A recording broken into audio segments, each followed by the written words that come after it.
Vortex is, of course, going to be the ace here for Mouse Sports, which I think is going to be a bit of a surprise for some people. They were expecting Dia to come out. And the ace for Acer is going to be Scarlet.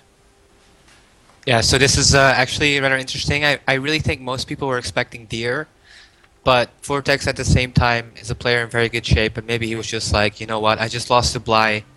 I need to fix this. I'm really pissed off that I lost that game and I want another chance, and I want to play the ace match. And I think that's a pretty good pick. And, you know, I actually asked Scarlet what she thought about this map, and she was saying, like, I really hope it's not CVZ because this map is, like, worse than Tolareem for CVZ. And looking at it, it's kind of true. Like, the entrance to the main base, how do you get creep there? How do you get a wall off there? So I think, like, this map might just be a Ling Baneling paradise. Yeah. All right. And this could be a very aggressive game here between these two players. Yeah. I think what we're seeing so far in Clan Wars is that because of the complete unfamiliarity of these teams with the maps, we're seeing some really kind of odd picks for the map. And I think that once we continue to do more games on these maps and start to figure them out, that we will see some smarter picks. But until that point, it's almost like, it almost reminds me of GSL Season 1, where it's just a case of, well, we have no idea what we're doing, so I guess 4-gate rush, that's pretty good, right? Let's do that. Yeah, when players don't really feel comfortable in something, they usually revert back to those tried and tested strategies. Yeah. Most of the time, they will be very aggressive. I feel like this map, you know, we might even see some 14 gas, 14 pool, 1 base Ling Bane, because that's what used to be the case on Tolareem, which is like the only comparable map where you just can't really get a wall in time in CVZ. But we'll have to see what they want to bring. These guys both like, or this guy and this girl both like 2-base Muta a lot, so if they don't want to kill each other early, we'll probably see a lot of Muta play. You might be right. Let's find out, folks. This is the ace match. Here we are on Fallen Dreams. To the southwest position in the Style and Pink Drunks playing Zerg, it is Acer Scarlet versus her opponent to the northeast position in the Yellow Trunks playing Zerg also, Mouse Sports Vortex. Yeah, and I just have to say again, it's super exciting to see Scarlet play. I'm very happy that she's not too down on the game after her loss in WCS America, and apparently she felt comfortable, you know, carrying her team to victory in this clan war. And what's with these bridges? I have to say I don't really know the map. Like, what does it mean? What does it do? Alright, so bridges retract every 45 seconds and extend every 45 seconds. If you are on the bridge when it retracts, your entire army falls into the river and dies. Okay, that's something that they probably both want to avoid. But hold on, like, for now there seems to be a 9 pool for Vortex. Yep. And his next drone is rallied on his gas, so it could be that he wants to go for Ling Baneling super early aggression here, and Scarlet also taking a gas geyser at 14. So it looks like Scarlet wants to go for a 14 pull, and I have to say the way these builders are panning out, Scarlet is looking to take a huge advantage. That's certainly true, and I have to wonder what the timing is here for Vortex, because we noted these bridges, they're actually pretty important. There is a way around the map. You can avoid the bridges, but it's a really long way around the map. So we have seen players, in fact, during Huck versus Ruin, Huck was able to sneak around there and not go along these bridges, but if you decide to take the more direct path and you don't time it properly, your push can be hugely delayed by this. Yeah, and I think Vortex here is going to have to use the bridges. Like, that's definitely what he wants. He's already getting a Baneling Nest and 8 Zerglings, so he's going for that Ling Bane all-in. Scarlet's Overlord is not going to be able to see the Lings coming, I think. So for a long time, Scarlet's going to be in the dark, and that's going to be Vortex's only saving grace, because build order-wise... Scarlet saw that Vortex put his Lings over there. It's been spotted. Scarlet saw the whole lot of them. So... I mean, she must have seen 8 Lings there. And actually, Vortex is going to take the direct path. The bridge is now extended, and now he's making his way across. I don't feel like this is great, because, you know, now Scarlet knows everything, knows exactly what's happening. Is already getting 6 Ling herself, is getting her own Baneling Nest, is getting Ling speed. Vortex will make it across the bridges, which is nice. But there's already Lings out for Scarlet, waiting for these Zerglings. And the moment he morphs Banelings, then Scarlet's just going to be able to fight these Lings. And for now, Vortex will try to get these 2 Banelings, and Scarlet's Lings are waiting. There will be a Queen as well to micro against these Banelings, so Scarlet's looking good to hold this off. And the reinforcements are cut off as well. This is why I'm really shocked that he went for this build. The reinforcements are going to take way longer to get across because the bridges just retracted and they're going to have to go around the side. Nice surround here by Vortex, though, is going to be able to take the Queen out. Yeah, very nice Baneling hit there, and the Queen's hiding. There's one more Baneling actually still there. And Scarlet doesn't have anything right now to fight against this Baneling. She has to run away from this Baneling, but now the Spinecrawler's under attack. There goes the Baneling, does blow up. So now Scarlet will be able to defend. We'll lose the Spinecrawler though, and there's another Baneling actually coming in. Oh my, and it looks like Scarlet wasn't ready for that Baneling, and this attack is actually working out, even though the reinforcements are very far behind. The thing is, though, Scarlet's still on 10 drones at this point. Bear in mind, this entire attack's been done off 9 drones here for Vortex. Yeah, she's got link speed now, and these Banelings will get found. So, and actually 10 lings are being produced, so Scarlet still looks in a good position to hold this off, but Vortex did a little bit more than I thought he would be able to. These Banelings will get slowly picked off, and now the rush is over. Now, Vortex, he's still making Zerglings, but he can't really make Zerglings. He has to switch to drones and go for a macro game. Or actually, not. He doesn't have to. Well, that was a bit of a disappointing end to the series, I've got to say. Scarlet holds that really well, and Vortex just taps out after completely failing with a slowling 10-pool, well, 9-pool Baneling all in here. Do you think that was a good choice for this map? Because it seems like his reinforcements came so late as a result of the bridges in the center there. Yeah, I think Vortex just looked at the map once and was like, well, it's really hard to defend the entrance to your main here, so I'm going to go Ling Baneling, which is a nice idea. But I don't think he really took in the fact that there were bridges that were going to mess up with his rush. And then also Scarlet also knew the map and also decided to go for the 14-14, which is like the thing you go for if you can't wall off your main base. And in that sense, hard countered Vortex's build and had a relatively easy win there, so... Yeah, certainly. Well, there you go, a win for Acer. A close one. Very, very close one. But, well, there you go. I don't like that build. I really don't. Not on that map. It doesn't seem to make a huge amount of sense. The timings are very difficult to pull off because of that rush distance, because of those bridges, and we saw them come into full effect. We did not see any Zerglings fall into the river, which I'm a little bit disappointed by.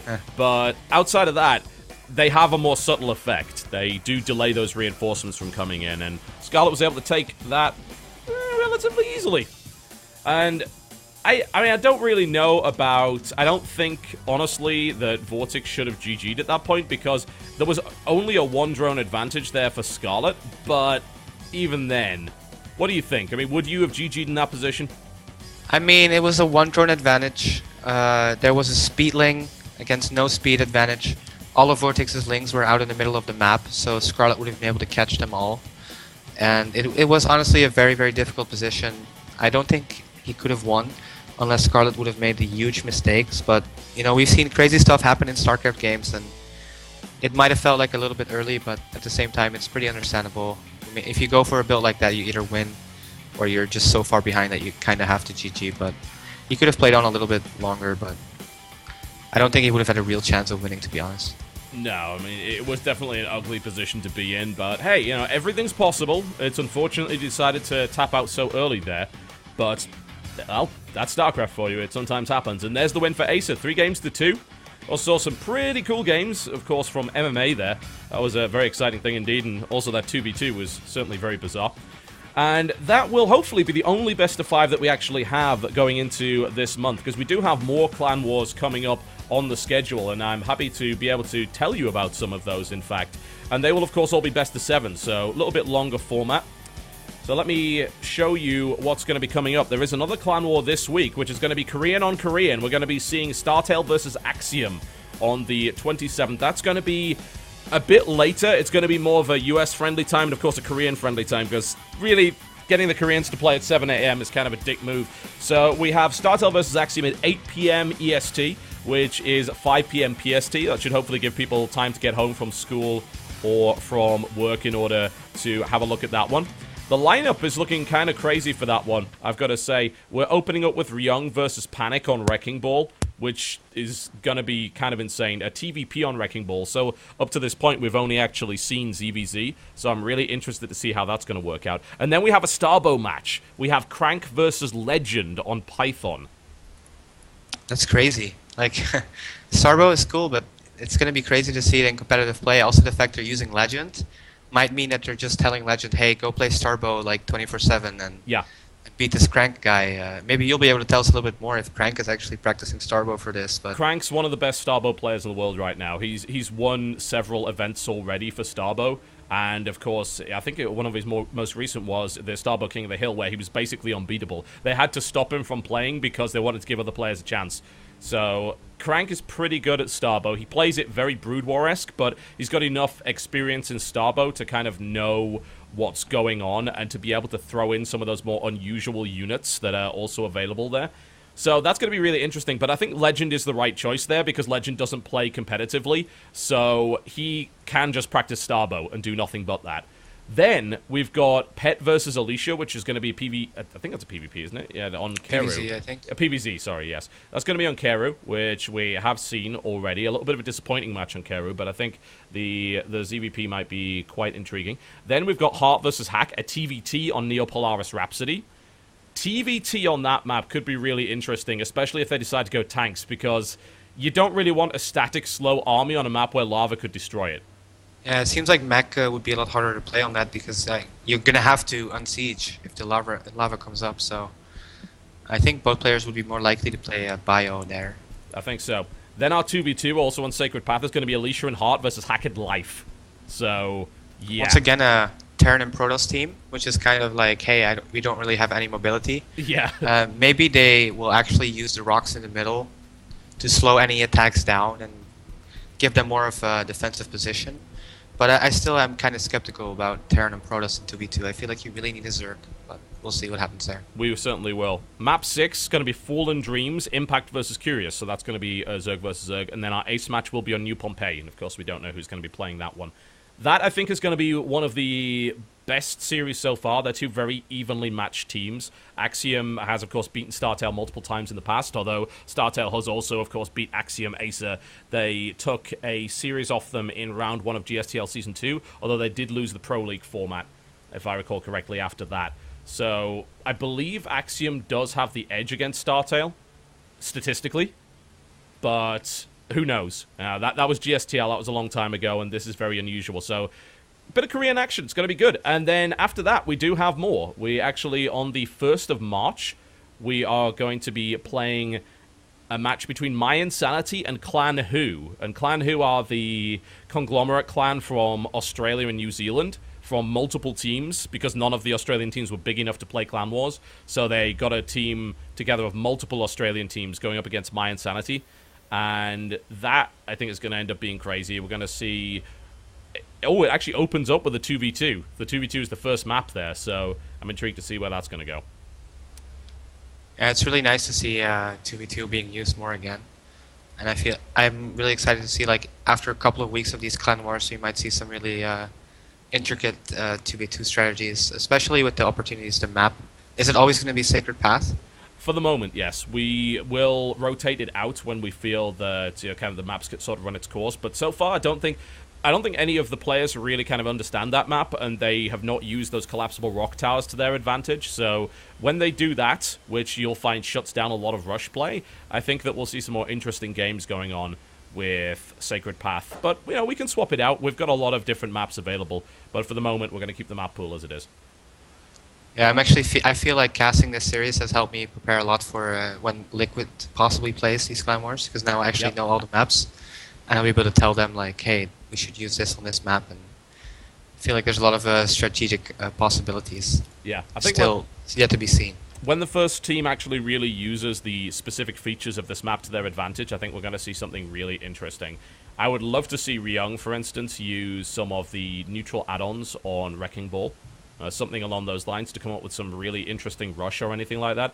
Don't know if that's going to happen, but hey, you know, it's a new set of maps. We have no idea what's going to go on, and hopefully things will develop over the next couple of weeks. We're looking to have 10 Clan Wars in March, so that's kind of plenty of time for people to start to figure the maps out, and then we'll see whether or not we're going to rotate the map pool. But there you go, folks. A 3-2 victory for Team Acer in this Clan War, with Scarlet closing it out against perhaps a fairly unwise build from Vortex on that particular map there. And she did that on the EU server as well, so, you know, a little bit of a lag disadvantage. Not a huge one, but bit of a lag disadvantage for Scarlet, and she managed to pull it off anyway. So congratulations to Team Acer that take their first victory in Shoutcraft Clan Wars. We'll be seeing an awful lot more of them in the future, no doubt. And big thanks to you, Rhett, for coming to co-cast this event with me. Yeah, no problem at all. I enjoyed it a lot.